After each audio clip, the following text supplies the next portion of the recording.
Hi guys, welcome to another episode of this season 2, and today I am graced with my friend David. This is the David you hear me talking to. This is the voice from the back. This is the oracle voice that tells me I'm slouching, that tells me I'm not in the frame, that tells me to wrap up.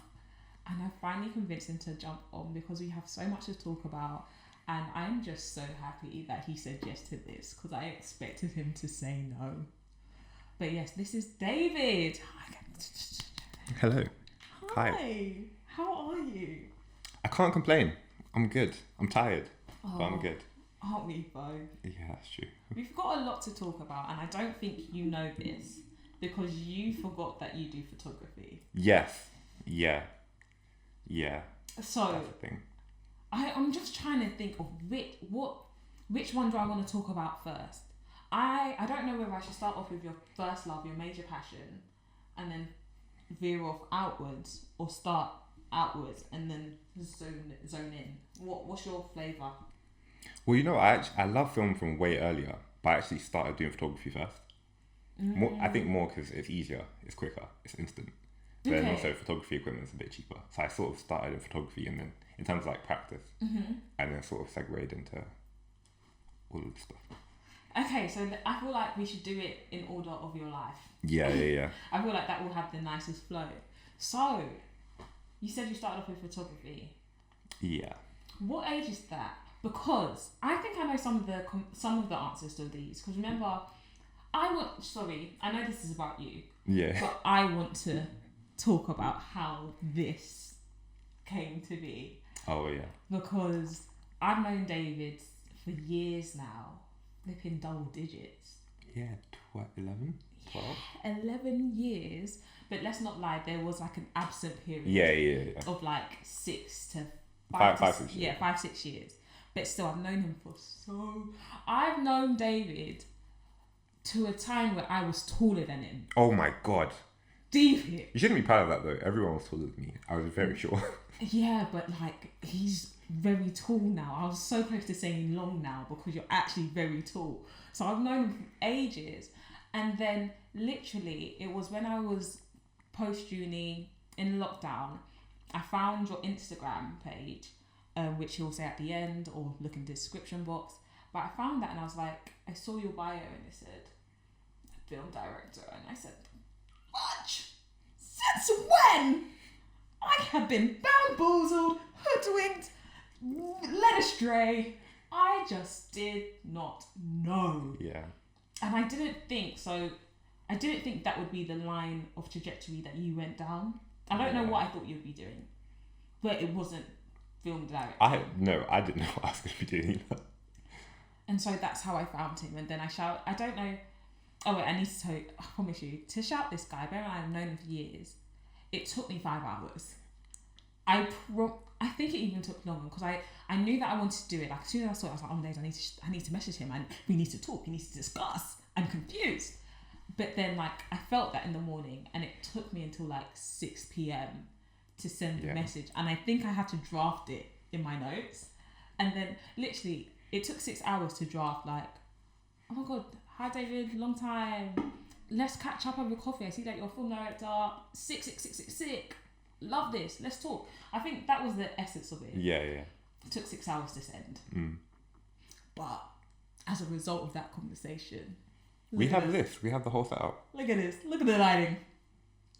Look at the angles. I'm actually very proud of the lighting. I'm really happy with this set. We're going to upgrade it. Season 3, but you know. Like, can you applaud us?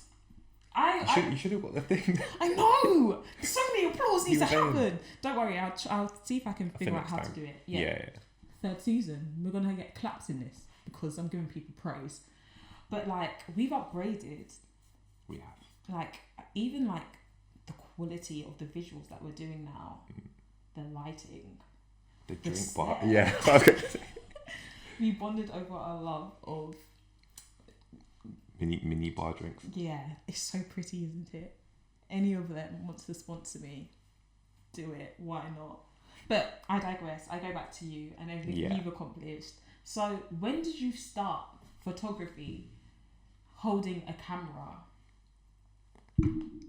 I don't know if everyone went through this, but do you know like everyone used Facebook, like when we were in St. Paul's? Yeah. But everyone made a Twitter, but no one used it. Yeah. Then Facebook died and everyone went back to Twitter. Mm-hmm. I had that same thing. I had it with Twitter, but I had the same thing with Instagram as well. So I made Instagram in like year 7. Same. And then I think it was probably like year 9 or 10 Mm-hmm. that I went back on it.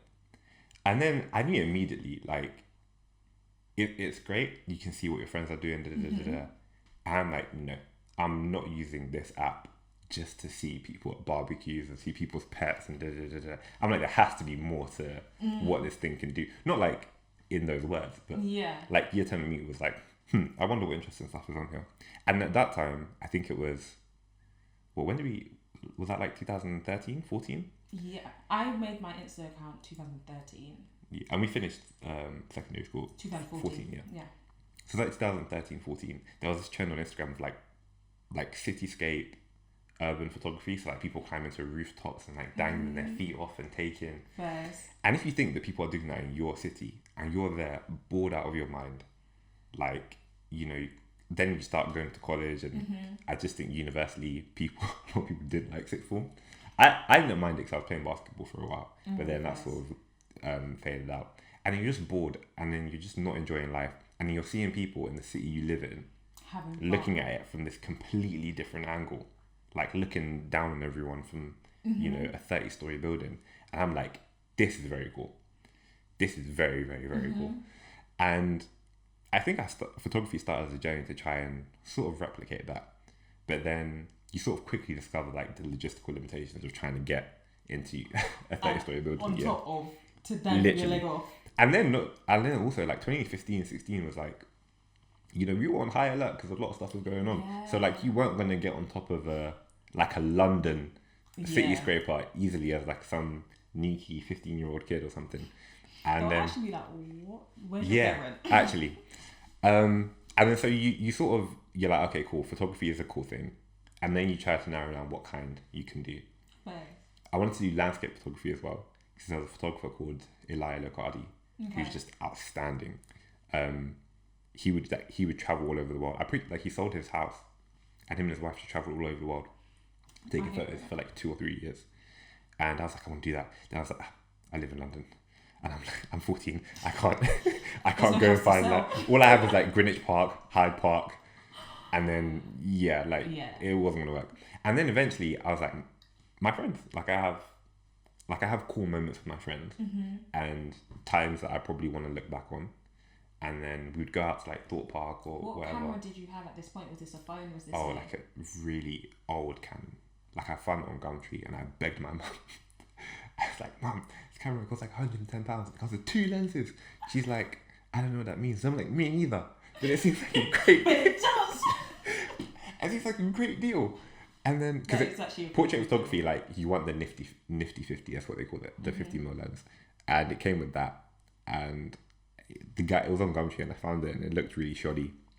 But it actually turns out I went to the guy's house, sort of close to me, and then he gave me the camera and I was holding it wrong.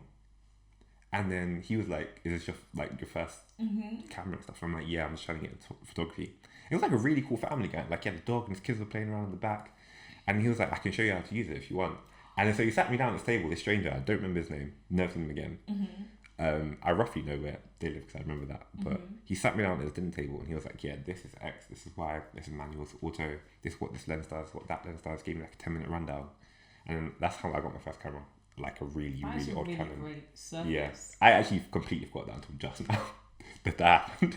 That's actually really, because even when you said like as a 15, 16-year-old going to a stranger's house to collect a camera, it's very scary. It was close by though. So, okay. Kidnappings are still real. Yeah. It was worth it. It was worth it because it was a good camera. It served me well. Taught you. It served me well for like 2-3 years before I got the camera that I use now. Fair. Wait, is that this lens that we're shooting on? Is that one of those ones, or did you get that later? I think this one was like second generation, so this one comes after. First. But yeah, anyway, I got that camera, and then we go out with friends like Thorpe Park, and this and that, and I take photos with them. And at first, you capture moments, which would be multiple people in a frame. Yeah. And then at some point, you want to zoom in. You don't know what it is, but you know that this picture has something about it. But there's a lot of noise. There's a lot of excess going around. Yeah. The same way you'd zoom in to like on a video camera, and I was like, I want to find something a bit. It's like within the moment you want to find. Yes, something a bit more contained, a bit more like obvious. And I think that's when I started tilting towards like actual portrait photography, as in directing what's in front of the camera rather than just capturing moments with my friends. Oftentimes that'll still be with my friends because like my bio says, I just have a lot of photogenic people around me. You do. But yeah, I think that was a tilt to portrait photography, and then film was like a whole different thing. Like that was running throughout the background the entire time that was happening. Okay, so what? You were fortunate enough to go to like am I lying? You actually done something creative in uni, right? Yeah, last minute, very last minute. Okay, so I'm trying to.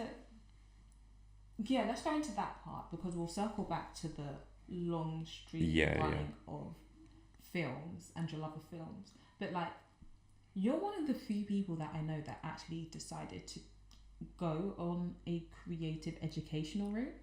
Yeah, I didn't commit to it fully though. Okay. And looking back, I'm like very happy with basically all the decisions I've made from like 18 plus. Okay, take me through those landmark decisions for you. So, in short, for film, I've loved film forever. I realised it could be a career, and that I'd want to do that as a career midway through uni. So if you take that back a year and a half, like deciding where to go, what you're gonna do, the inklings were there that I can get into law, I can get into computer science, I know I can do a job that can make me money and I can pay my bills and do all that stuff. But I'd rather just die if my life is just going to be paying bills. And do you know what I mean? Like, I can't do it. A lot of people can, and it's absolutely fine. Because for a lot of people, life is about smaller moments, right? And you just need to sustain yourself so that you can have as many small moments as you want. And that's a wonderful way to live. Mine is more about the big moments, and you sort of have to chase those. And so looking at stuff I wanted to do at uni, I wanted to go to Reading, missed out on it by like 1 grade. Too much pride to go through clearing. It's a whole story.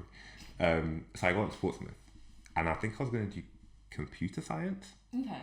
At Portsmouth. So different from what you. Yeah. It was like my dad was telling me, like sort of a subplot to this, as if my life were a film. There's this running gag in my life at this point, and my dad asked me what I want to do, and me avoiding answering it.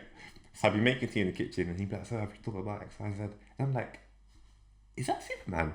And then I'll quickly run away. Wait, what? And then I'll just... So it's not even like I'll ramble until he forgets what we were talking about. And then you just swift exit. Yeah, because at this point, I'm starting to have the inkling about film. But you're too scared to tell your Nigerian dad that you want to go make pictures for a living. And then... But I do have enough confidence to say that I'm not going to do the law computer science thing. So I'm in the middle. Not enough confidence to say I'm going to do X, Y, Z. But enough to know that I'd be depressed doing law. That's a nice place to be. Yeah, exactly. So I found myself in the middle. And then it was like one summer day I had nothing to do. So I was like, let me go look one more time at what Portsmouth offers. And they had a course, digital media, which is what I ended up doing. And it was a BSc, not a BA. So it was quite like, there was coding in it, there was design, there was film, there was photography. It was really broad and very, very, very up to date. As in, they literally had one unit at uni that was open. They would submit the syllabus for approval, like as late as humanly possible, to make sure that they could create a unit about current technology to make students critically aware of the industry. And obviously, 3 years, each year you would specialize a bit more in units. And it was really cool because I did that. Everyone has to do the same thing at first year. Sort of like a base, broad digital skill set. Okay. And then second year, third year, you specialise. And we had you'd walk through the main lobby in our building. You'd have people on graphics tablets, animating stuff. there'd be like a booth on the side. You could see musicians doing their thing, sound designers doing Foley. Like, you really be living that movie. It was literally like camp rock for like filmmakers. Like, honestly, it was so cool. Like, it was so cool. I see it as like, as you're walking through, it's a slow pan. Yeah. You're seeing people merge. And there's literally designated sections, because obviously the tech is different, right? So you'd have the computers built for animation in one corner. You'd have just a regular IMAX in another corner, like the film editing suite at the back. And that was really cool, seeing people that had their own thing, seeing musicians, animators, and then so I did a course that was broad and everything, and then midway through that I'm like, I'm gonna do film, like 1,000,000%. This is me. So so many things retrospectively made sense about that career as well, which we might get into, but like everything fell into place. And then I eventually told my dad. He asked me one time when I came back for a break, like, what do you want to do? He's like, in second year then? End of second year, yeah. And he was like, what do you want to do? And I was like, I'm gonna be a film director. And then he was like, that makes sense. And he was like, you can make a lot of money doing that, can't you? I'm like, only if you're at the top. And he's like, go for it. And he just walked out, and I'm like, how did that make you feel in that moment? I was like, okay, this is cool, because my dad's a very logical person. So I knew it meant one of two things. One, that it was actually an easy career path. Wrong. But two was that he felt that I was good enough to get the job done, and that was pretty cool, because my dad's not one of those very cool people. He's a Nigerian male. Please, come on. Come on. I hear it. So yeah, that was pretty cool. And then so from like second year onwards, that I knew I was going to do that, but I still went like heavy on academics, because I wanted the freedom to pursue film wholly, completely. So I made sure from second year onwards, everyone says first year doesn't count. Just get 40%. Yeah, you're fine. That's what I did. I can't lie. Okay. But then second year, third year, like down. And then I decided I wanted to do a master's. So was that okay? Second. Oh wait, no. You realised you came to that realize at the end of second year, so it was like mid to the end of second year. So was it like, were your modules already film-esque, or was it still quite broad in second year? And then I had experience in video, like being a videographer. Yeah. I wouldn't call it film, because film to me is more narrative, but I had experience working my way around the camera. Not like sort of like as in like I knew I really enjoyed it. And so we had like a filmmaking unit and we had a photography unit, but I didn't take any of them. I'm like, I don't need to learn about the exposure triangle or about Foley or sound design or a 3-act structure, things like that. Which was also the reason I never went to film school, and I never even considered going to film school, at an undergraduate level, because I'm just like, every filmmaker will tell you that if you just like films a lot, you will naturally learn it. It's literally harder to not learn it than it is to learn it first. Yeah, if you watch it that much. So I found that balance in second year, but then I decided to like postpone the career. Went to go do a master's, because I really wanted to be like, learned. Yeah, academically accomplished. And my dad could just be like, he never explicitly said it, but you can always be a bit more confident, like if you have undergrad and a master's, that you're not going to be unemployed if stuff really, like, worst comes to worst, hits the fan. There's a foundation for you to build a different type of career on. Exactly. And I actually only finished that. It's weird because in my mind I've loved film forever, which I have, but I actually only finished the master's last year, so September 2020. Oh, I swear. I lied. Yeah, September 2020. I handed in my dissertation like I don't know, 8 months ago. Wait, what? Wait, huh? I graduated 2019. Uni 2016, 2019. Okay. Then masters 2019 to 20. Oh, so did I. Yeah. And then we were in lockdown for ages. Just made the film now, which I guess we'll talk about. And then so like I'm not very far removed from this whole period, but it feels in my head like. Is that because you've just done so many things? Yeah, in and that also. time?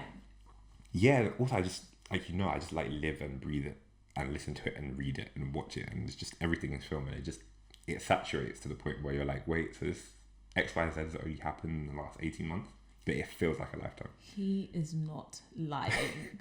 When, like, I didn't know what a film buff or film lover looked like until I met this guy. No, I promise you, like, he'll be reading books about it. He'll be watching it. He created his own cinema room just so he can Oh yeah, that's a be life. about it. Like he lives this ish. Let me set the record straight. Yeah. No one can call him out for doing anything other. And that's on period. But you mentioned something that you delayed it. What do you mean by that? You said... Oh, it was like... What did you delay? Well, so in second year, and I decided I wanted to... Well, yeah, second year, I was vocal, shall I say, about wanting to be a filmmaker. Okay. Probably in first... Even at end of college going to first year, the idea was floating around. Mm-hmm. Like, this is a pretty cool career path. Second year, shall I say, was like, this is the only career path that I'll be happy with. So then by third year, I was like, I'm at risk of being a filmmaker who doesn't make films. Because I hadn't done anything at that point. Like, I'd done client stuff and uni stuff, but I'd never written a script. Mm-hmm. I'd read 200 scripts, you know. I'd never written one though. I'd had stories and I'd had my phone full of notes of ideas, but I'd never made a film. And then it wasn't like, you know, when you live and breathe it as a career, mm-hmm. you can let an idea naturally come to you. Like, oh, so-and-so happened to me on this day. I want to make a film about it. Mm-hmm. For me, it was the reverse. Like, okay, I need to make a film. I need to find something to make a film about. Mm. But it takes time, it takes some money to do it properly as well. And so I was like, before I do that, let me get the academics out of the way. Okay, so it was just like, you didn't let the idea, because I can't lie, that thought process, like, I could end up being a filmmaker that doesn't make films. That could paralyze some people. Yeah. But in your mind, it's just like... Oh, it did. It caught me bare times. Bare times. But quietly. Okay, so it was quietly, just like that like little whisper, like, you haven't made a film. It would be getting asked, what do you want to do? Or like, what do you do? And it is so far removed, because if you're a guy that watches literally a film a day, mm-hmm. and you read book biographies about directors and you read scripts and you have this sort of bordering encyclopedic knowledge of this thing you love, mm-hmm. but you haven't done it. Yeah. People can't see inside your brain and see how much you love film, but they can see what you've made. And if your hands are empty, you just feel like a massive dickhead. and I'd get that feeling so often. And did it ever feel like fraudulent? Yeah, sometimes. But then I don't know if it was foresight or if it was just knowing like my limit. Mm-hmm. But I was like, I'd rather do one thing properly than sort of two things half-hearted. Yeah. So I was like, I know, God willing, that I live a long life. Amen. I know that I'll finish this degree. I know that I'm going to do a master's because I already applied and I already got in. Mm-hmm. And I also know I'm probably not going to have a lot of time to make films during that period. Yeah. So let the ideas marinate, work on them bit by bit. Mm-hmm. But what's in front of you right now, knock it out the park. Yeah. So I was like, last year of Portsmouth, dissertation, knocked it out the park. Masters, same thing. Mm-hmm. Then after that, full speed ahead with the film. As in, I went into production months after my master's was done. Swear. Like pre-production and my dissertation. Finishing the script and pre-production overlapped with my master's dissertation. And I hopped back and forth between them. It was fun though. I loved it. And then straight into just imagine you with your papers of like what you're signing yourself to do each hour. Yeah. Oh yeah, absolutely. Isn't it? Yeah. Like, and my dissertations were about film as well. Like, because I did these degrees and they were abroad, which is fantastic. Mm-hmm. But you always link it back to what you love. Yeah. Especially if it's like 15,000 words. So my undergraduate master's... I really wish I could have my undergraduate degree... Yeah. It was about film, that dissertation. My master's dissertation was about film. My master's dissertation was about micro needles. Yours was painful. I can't lie. Yours was painful. Micro needles. Yeah. It was about diabetes type 2. About, I think I've done what... I have a TB or hepatitis. That's what my master's. That's helpful knowledge, though. Yes, helpful knowledge, I suppose. Sure, if I ever want to be in Grey's Anatomy, which I do. So once I'm there, I'm like, I know how to say this drug, right? But apart from that, diabetes type 2. Yeah, it's a bit. Flipping hell. But I did do a film module. How? Because with pharmacy in Nottingham, in our third year, that's our dissertation year. Yeah. And so whilst we're doing our dissertation, like we are able to do 2 optional modules. I don't know why I chose Spanish. Big boo-boo on my part. I should have done the business module just because that was an easy first. Yeah. And then I chose the film module, and I absolutely loved every second of it. I really want to study film at my master's, like 1 unit. You can study 1 unit outside of your department. I want to study like something about French cinema, like 20th century French cinema, something like that. And I think God was just like, no, you're not doing that, because I applied for it. Because I think it was the first semester. No, I lied. Second semester. Really wish I had Vaseline on me. My lips are dry. Do you want to go get some? Yes, please. Thank you. But yeah, this is like post-production talk. This is see, I'm happy that I forced myself to do this season. Yeah. Because it was, I promise you, I think I wanted to message you at least 3 to 4 times saying, yeah, we're cancelling it or we're pushing it, but I know you're moving. I'm not sure I would have let you cancel, to be honest. I don't, yeah. Because on the production side, it's not like the most crazy thing to set up. And you're very excited about the first one. So unless you gave me like a damn good reason, like, actually no, what's a good reason? Even if you said you broke your legs, I'll be like, okay, fine. Look, we cut off at the knees. That's not a problem. That's not a problem. And this is why I'm so happy like I found you, because you, like, the way that you love your art, yeah, and the way that you are like, you're on it. It's like, I can't invite you on set and I'm not on it for you. Like, the energy's just not making sense. Yeah, so yeah. It's like, okay, cool. I know this guy will push me and push this to higher heights, even the way that you're very analytical. First scene is like, why are you making me edit 1080? God, I was like, but then as soon as I saw it, and I was just like, I see what he means. Yeah. We need to. So I like that dynamic, because this is gonna be sick. This is only 2nd season. You've got a long way to go. So we've got a long way to go, but I'm just happy because your equipment will increase and grow, and it's like that means this will increase and grow. They have no idea what that means, but yeah. You don't, but when you see the increase and growth, you're like, you're gonna look. That's why I'm so happy to keep the first season up, because when they see like boom, boom, boom. Even from that to this, yeah, and this is still like small bad things go. Like it's the mini stuff. It's the mini stuff, like blue, red, the dual tones. This is looking, no, the front one's looking like, remember when we used to have the 3D glasses? Yeah. It used to look like that, but it's like, this is where we are at. Back to you, sorry. What was the French thing? Yeah, French. Oh yeah, God was telling me not to study that thing, because I remember I applied to it before I ever went to the uni. They make you select your modules, and then they were like, it says where they have space to, like, on the units, like this has 16 spots, that has 15 spots, and I applied for it. Definitely sure I applied to it, and they give you like your top 3 out of the 6 you select or whatever. Didn't get onto it. I'm like, cool, that's no problem. And then it comes around again, because it's the 2nd semester. So around Christmas time, they give you another chance. Yeah. Just to make sure. And I'm like, oh, there is still space. And so I'm like, yeah, hey guys, I applied for this the first time. Literally as number 1. I care more about that than my actual compulsory units. Because I want to know about 20th century French cinema. And then I applied again. And then they just aired me.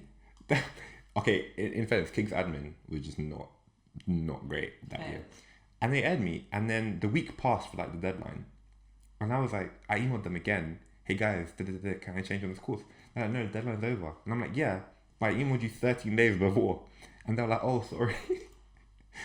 Like, but it's still too late? No, Deborah, there was no like elaboration. It was, oh, sorry. And I was like, okay, that's fine. Do you know what? You have to thank God for those sort of movies, because you don't know what that course would have been like, and it could have been like hell. Yeah, it may have been. I don't think about it too much. I mean, I learned enough about French cinema later on, but still. Fair. It was, I can't believe they said no. This is making feedback noise. I'm sorry, guys. You listening? I don't know how to stop it. Sorry, this is just going to be very quick. This is horrible. I'm so sorry, guys. I don't know what's happened. Oh, wow, I'm having a mare.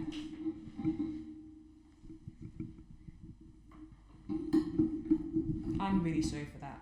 That was just unacceptable. Hello, New York. Good evening, good afternoon, and good night. Sorry. Do you like being on this side? No, I would never want to listen to that back. It's just because it's here. It's a pop, basically. Fair. Yeah. But in general, this isn't. I was scared that you would feel really uncomfortable. And I think just I really like films. And so just talking about it, if you literally put me on top of a cliff top, a mountain, yeah, and my legs are dangling down, and you're like, hey David, so what do you think about Christopher Nolan's new film? I feel like, well. So start like dangling your legs. Yeah, like, literally. Yeah. If I was on death row and you were like, so what do you think about Michael Mansley film? I was like, well, don't get me started on that. So I think it'd be fair. Situation. I'm happy you're comfortable. Yeah. But yeah, sorry, digress. Where are you now? No, I think we. So that means you're at the end of your degree, and so you started making your film, or you started pre-planning. Oh yeah, the script writing process for the film was long because I probably prefer writing over directing, partly just because I'm an introvert and directing involves naturally people. Right, a lot of people, yeah. But also writing, there's no input from other people. Input's good, by the way. You're so often going to work with people who are so much smarter, so much more talented than you. And when you get ideas that work and you can see them work, it's fantastic. But writing is just you and the T and Final Draft Pro, and then Final Draft 11, shall I say. Is that what you use to write your script? Yeah. It's like the industry standard. And I remember I begged my sister to get it for me for Christmas one time, like probably four years ago. And then I got it. And then I was like, okay, great. Now I have the industry standard screenwriting software. What do I write? Because I was like, I have nothing to write. But yeah, and I think it was beginning of my third year at uni. I don't want to talk trash about people, but the film school or the film course at uni, I was more or less exposed to a lot of those student films. Okay. And going back to about if you just watch a lot of films, you can make good ones. You can just see films that are amateur. Like you're an actor, so you know one thing is the line between imitation and acting. Yeah. And it's so easy to, not for a trained eye or for an actor, for a human. You can watch a film and be like, oh, the acting was bad. Yeah. You're going to be able to describe it, but you can know what it is. You can just be like, this, I don't believe it. Yeah. Yeah. And you can make fun of like method actors or whatever if you want, but you can go and watch any Christian Bale film and for 2 hours you fucking believe whatever Christian Bale was telling you. 100%. Daniel Day-Lewis, all the same. Like run it back like from early cinema, basically to like the 50s or 60s, probably the 50s. Like Cary Grant, whose films I love, or Humphrey Bogart. You're just saying lines with a little bit of pizzazz, but it's mostly imitation. Cary Grant was probably not sitting down and, conjuring up childhood memories to get authentic emotion on screen. Yeah. And you could, I remember seeing student films and stuff and just being like, yeah, this is just a guy that's been picked out of he's a friend of the writer. And it's just he's a bit uncomfortable on camera. It's not fantastically directed or fantastically shot or anything like that. And I remember thinking, my first film cannot be like this. I refuse. I remember thinking, I can't make a drama, just a plain ass drama about real people in the real world. Like an angsty teenage suicide thing or depression thing. I do love those though. No, they are good. It's my secret pleasure. It's such a fine line to navigate. And I have the utmost respect for people, that can make indie dramas that go on to win the Palme d'Or or Oscars or whatever, because it's so hit or miss. So you the dramas you'll find on the 50th page in Amazon Prime, and then Oscar winners. So until you get the reception, the praise, the accolades, you're never going to know which way it's going to go. Yeah. I have so much respect for people that can pull those kind of films off. But I knew for my first one, it needed to be a thing. It needed to be cool. There needed to be something about it. And that's how I ended on a boxing film. Okay. Because one, it's aesthetic. I actually don't like boxing in real life. I think it's a bit medieval watching people get hit in the head. But it's like a perfect... So you decided on a boxing But it's a perfect aesthetic on film. And especially the training aspect. because like I still have an athletic background, and I can appreciate a lot the training that goes into the training that happens before a fight. Yeah, and it looks fantastic on screen. Training and perfect fight choreography, like fight choreography, not as in like crashing into each other and rolling over and sharp cuts, but I mean like like Matrix style sequence, like where you can see every punch, see it dodged. Like it's basically a dance. Yeah, and it looks amazing. And then also as a good metaphor for life. I was like, this will provide a good backdrop. Not have everything be about boxing, but it will provide a good backdrop to a good story. But the king of it all is sharp dialogue, which is my favorite thing on planet Earth. Shout out Miss Worden. Yeah, so many people. Shout out Miss Worden. Shout out Billy Wilder, Aaron Sorkin. And I remember I had one teacher in English. I can't remember her name in college, but she was great as well. But I spent so long on the script because of the dialogue. How long did it take you from the first draft to final? Please, let's not ask questions. I don't remember the timeline, but I remember I started writing it without a plan. That's definitely one thing I remember. Because my thing in film and in life and in stories, I want to make as many oh shit moments as possible. Like I want to make people do that in cinema. Yeah. And I think I just started trying to get the first oh shit moment, and I got it, but I didn't know the rest of the story. Oh. And I sort of shelved it, studied, developed it, and then went back. But it was like north of 100 rewrites of like differing levels. Yeah. That's a lot of writing. Especially it's the dialogue though. Yeah. Because I think I showed you one of the pages, right? You did. Yeah, it's just like it's so between sounding not cringy is not the word, but just sounding off to hitting the mark, and you want to make it easier for your actors as well, because you're an actor, you know this as well. Yeah. You want to write dialogue that feels natural. Yeah, but a lot of times things that are cool on screen or slick on screen aren't natural. Yeah. We and we are a lot. Like you might find one guy in a club who's like the smoothest operator ever. You know, who smells great and who never fumbles over a word ever. They are very, very rare. Yeah, I'm not that. In films, there's at least 2 in every film. You know what I mean? Yeah. Women who look good from every angle, like, it's a film thing. Guys who look good from every angle, it's a film thing. People that never stutter their words, film thing. Yeah. And so you want to sort of hit that balance between. Tita. So it was a dialogue that I kept going back and revising. Like having a wasted sentence, God forbid. But even having a wasted word, sometimes down to a wasted syllable, will throw off dialogue. If you want it to be back and forth really, really quick. Yeah. And like it'd get to a point where like I was a really lax director. I'd like give a lot of freedom when we were on set. But with the dialogue, it was like, yeah, you need to interrupt him on this part of this word so that you're his rebuttal and then you're, come back. You know what? I'm so pissed off because like we're at 40-minute mark, but we have not. Oh yeah. Do you know, we have not. We can take someone to an hour. Calm. Even that is not a lot of time. But... I say that, but I'm the one that has to edit it. Oh wait, you can't even see my hand. But like, okay, so how easy was it for you to go from dialogue in your mind that you know the right pace of to then having actors who's read it, interpreted it, and had a different pace for it? Or like in your mind, think about 100 rewrites, you know the pace, you know you've envisioned it, you have everything, and it's like you're here for the da da da da da da da da da da da da da da. Slow it down, speed it up. But then for an actor, it's a bit like I'm taking it, I'm digesting it. It is yours, it is yours. It belongs to the actor, and that's something you sort of have to. How easy was it letting go? It's very hard. It's very hard, but this is where it goes back to making a good film. And if I was making a student film, this is why I was also really happy that I made the film later on in life. If I probably had the catalyst for the idea like late 18, probably 19. Oh wow, that is. I ended up writing it last year, and making it early this year.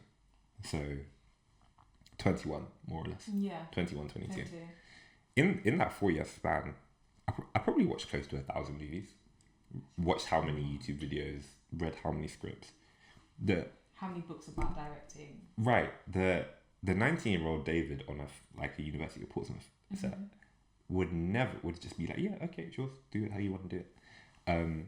But it goes back to that side of acting. Like if you were just saying the lines on your first reading, however you felt they were comfortable, you're probably not going to hit the marks like that.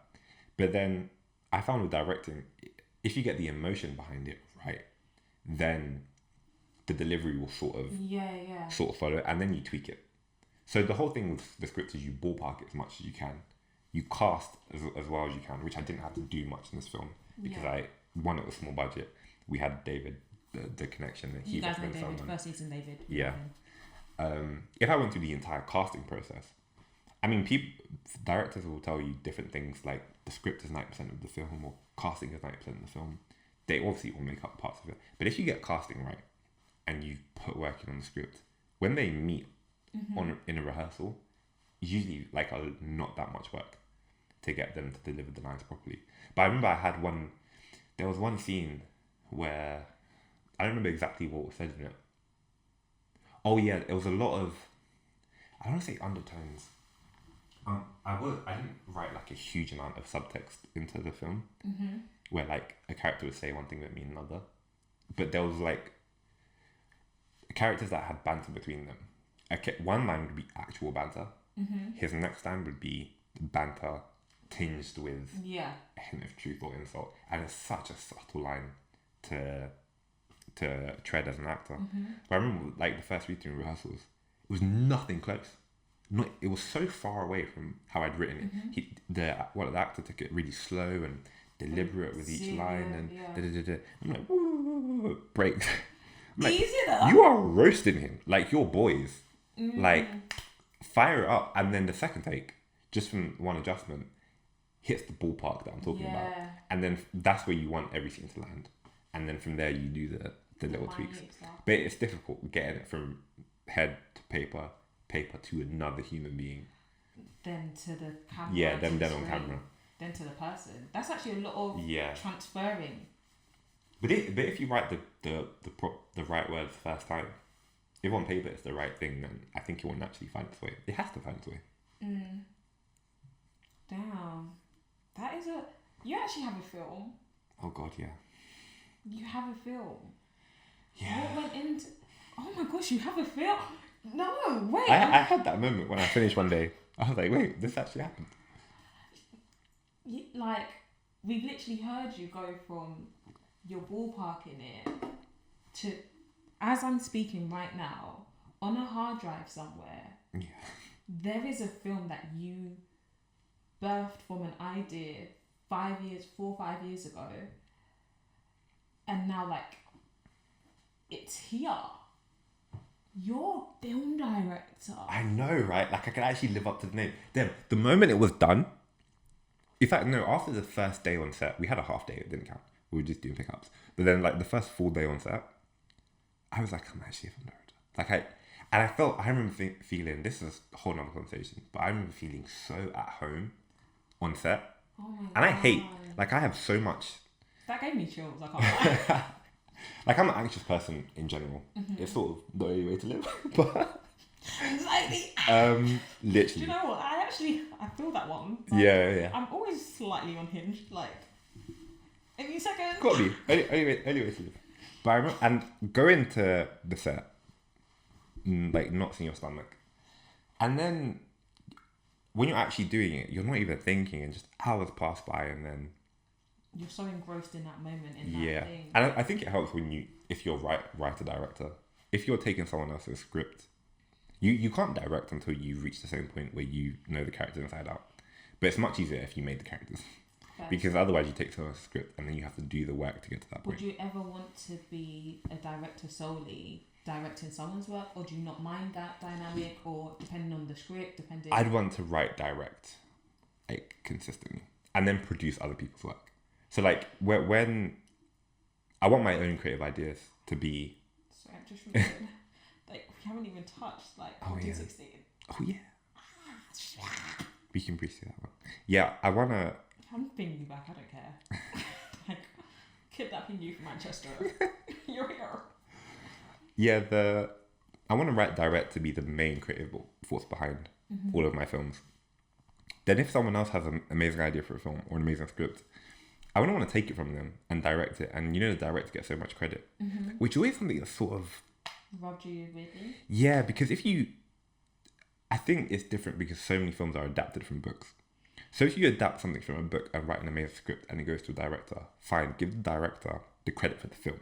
Okay. Because the writer hasn't got his credit for the book. Yeah. If you write an original script, original story, original characters, and someone else directs it, why on earth would they get all of that? Like, oh, this is James Gunn's film, or James Gunn writes his own films, but as an example, it'd be like, what? Like, this I is made my character. The character, the story, the philosophical elements, the subtext, and the director does so much work, but it's my story. Yeah. Like the director so has weird to me. framed it. Yeah. And just package it for you to see, but like the foundation. It's so wild to me that like people can be okay with that. But I think it's because a lot of times it will be adapted from books. Like a lot of times even you won't think it. It seems like an original film, but you trace it back. It's adapted. It will go on any Wikipedia pages. You're gonna find somewhere based on this novel of the same name. You'll find it so often. But yeah, I'd hope to write direct most. Probably because Christopher Nolan was like my main filmmaker growing up, and he wrote and directed everything. And so you shoulder all the success, but you shoulder all the blame. And he's had nothing but success. And so I look at that and I'm like, yeah, that's my first exposure to film. There's no way I could go back now. Fairs. Because you want to be like that. That's like kind of scary. That's a lot It's fucking terrifying. Pressure. Like, not even, like, especially because you're very early on in your career. Yeah. Gosh, you're a film director. But like, you're very early on in your career. And so luckily, you don't have the pressure from external people. But even just that pressure on yourself, just like, the person you're looking up to has only had successes. Literally only hits. He's like Drake. It's unbelievable. But it's not just him. It's not just him. Like even like Christopher Nolan being one of my favorites, but Michael Mann, who inspired him, and you can see in my work you can see Nolan, and in Nolan's work you can see Mann, and in Mann's work you can see Fritz Lang from the 30s, and Fritz Lang made a lot of films. He probably had a couple L's there, but yeah, for the most part, it is insane to be able to knock off hits after hits. Like to put it in numbers is so hard.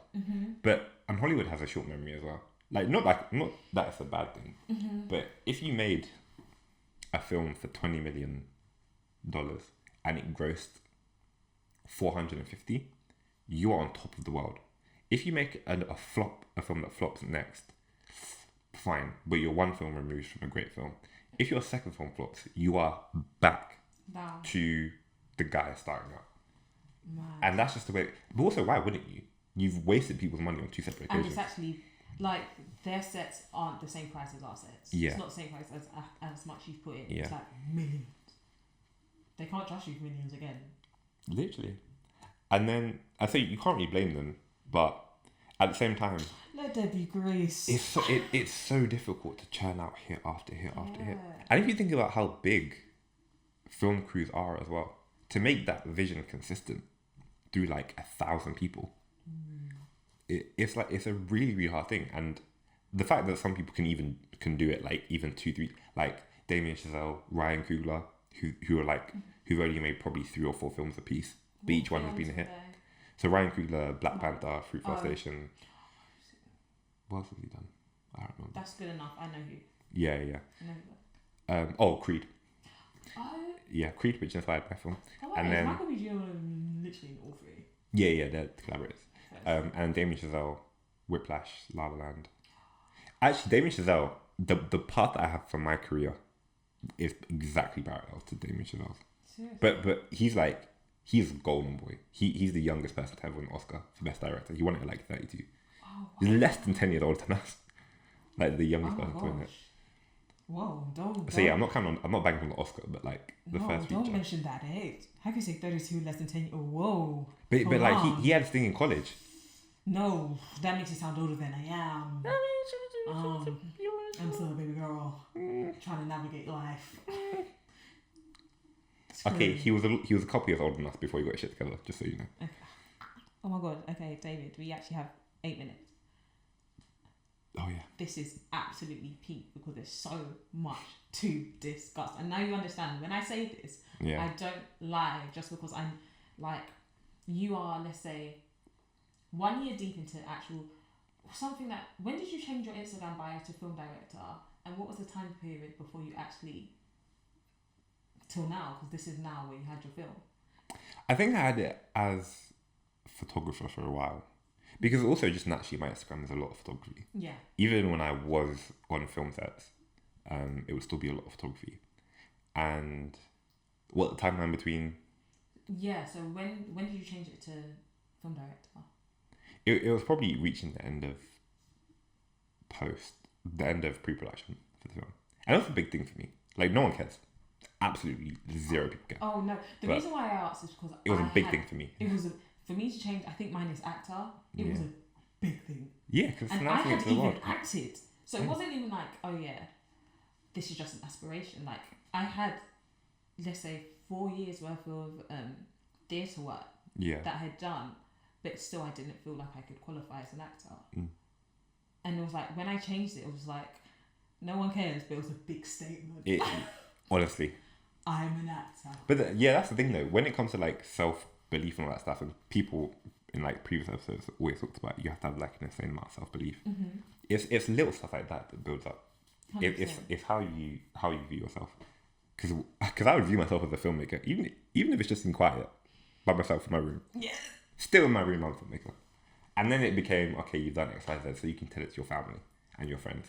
And then it can be, well, I have a company. I can introduce myself to people as this is the thing I do. Mm-hmm. And then when it's the thing that pays your bills, it's like... oh yeah, this is now global. This is what... And then when it's the thing that puts you on top of the world, it's like, well, yeah, it's it was the same before and 5 years before that and back when I was shit and, you know. Yeah. But still how you view yourself, I think is probably most important. Wait, so pre-production... No, but that makes sense. And I thought, God is good. And I always say that because, like, if not for your decision to change from, like, photographer to film director, would I be here now? Who knows? Question of... I'm not... I don't...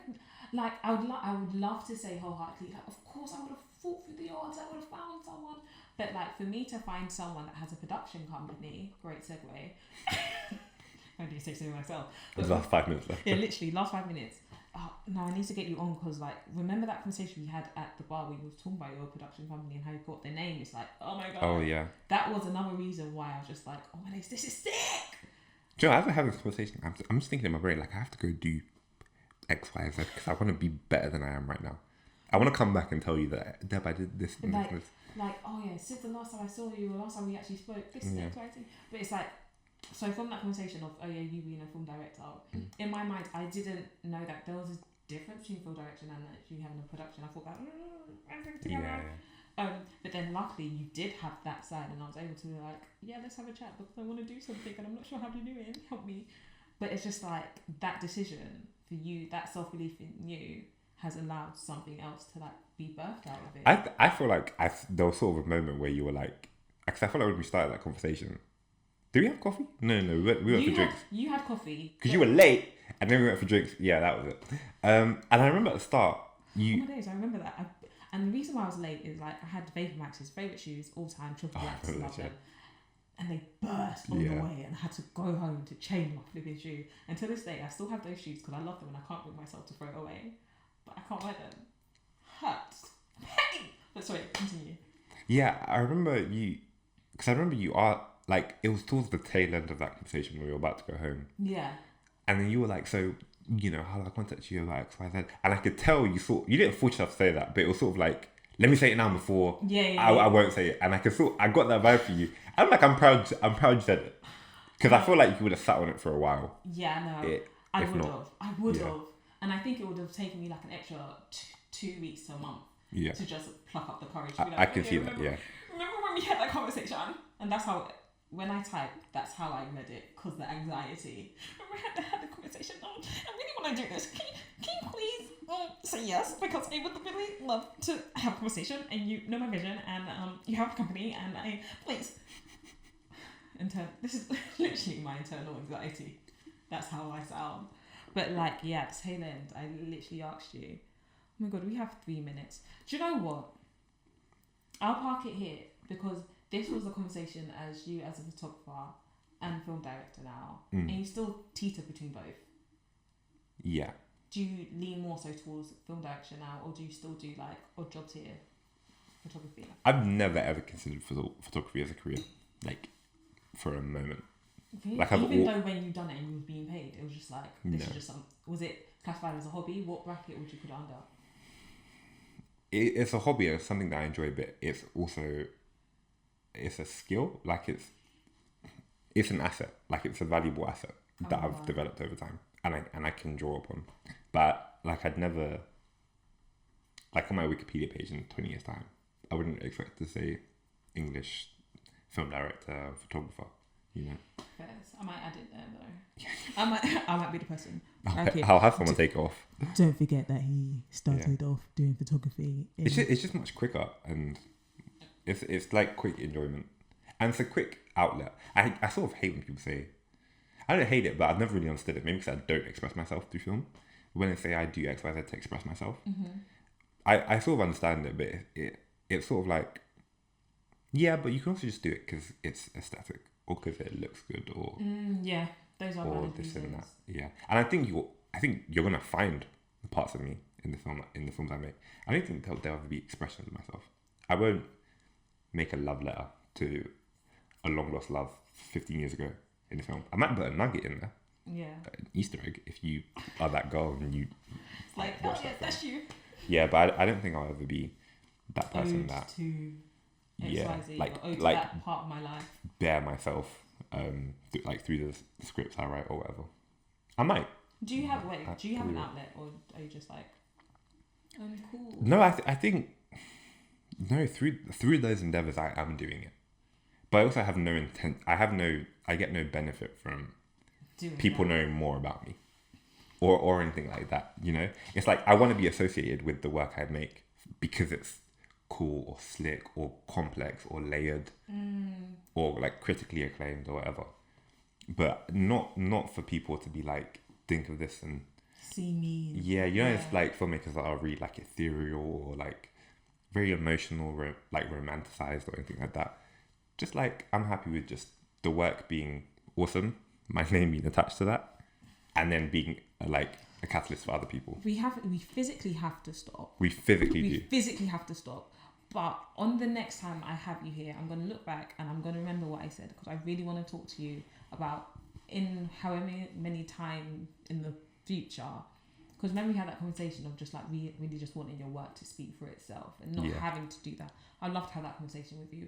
I would love to have documented on camera the birth of 1416. That, I love that story. I can't believe I did that during the pandemic. That was so dumb. But actually, first year during the pandemic actually went pretty well. Mate. Story for another day. Literally all of these stories, but I would really love that. And then you guys don't know. I'm sorry. I realise my posture is appalling. Needs to be better. But like, you guys don't know the conversations that we have in between set. You don't know all the things that he wants to do, he's yet to do, eventually do, and I'm so excited. So excited. So thank you so much. No, from the depth of my heart, thank you for your time, thank you for your efforts, thank you for allowing me to be better. Thank you. This is cool. I like talking about film. It's nice to just nerd out. Yeah, this is the vibe that I create. Cool, calm, collected. Talk about the things we love. Yeah. And then give it to you to edit. Okay. Bye guys. See you on the next episode. Or if this is the last, no, it won't be. See you on the next episode.